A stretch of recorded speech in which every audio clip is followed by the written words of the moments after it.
The morning sunlight spilled through the thin curtains of a small apartment on the edge of town. 9-year-old Emily Parker tugged at her father's sleeve. "Dad, don't forget, it's Father's Day at school today. You have to come."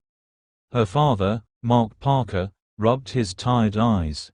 His hands were rough, his nails dark from scrubbing floors all night at the same school Emily attended.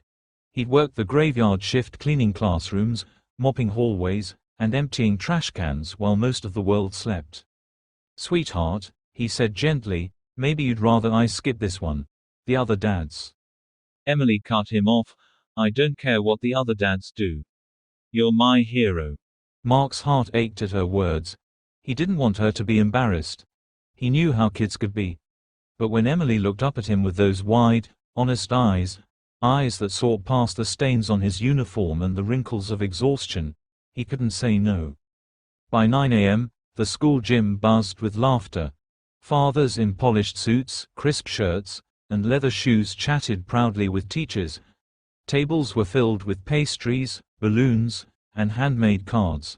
The walls were decorated with colorful banners, "Happy Father's Day." Then the gym doors creaked open. Every head turned. Mark stepped in, wearing his faded blue janitor uniform, holding a single white rose Emily had given him from their tiny balcony garden. His boots squeaked against the polished floor he had cleaned just hours ago. The laughter quieted. Whispers started. "Isn't that the janitor?" someone murmured. Emily ran up and grabbed his hand. "Daddy, come sit with me." Mark's face flushed. He could feel the eyes on him, the stares, the smirks. Parents tried to hide their surprise. Some didn't bother. A few fathers exchanged looks, pretending not to notice him.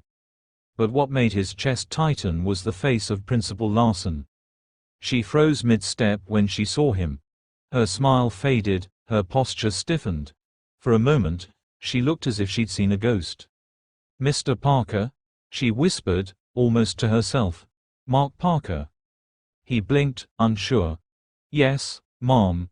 I cleaned the—" "I know who you are," she interrupted softly. The room seemed to vanish for her. She remembered the name, the face, from decades ago. Back in high school, Mark had been the top student, the one everyone expected to go far.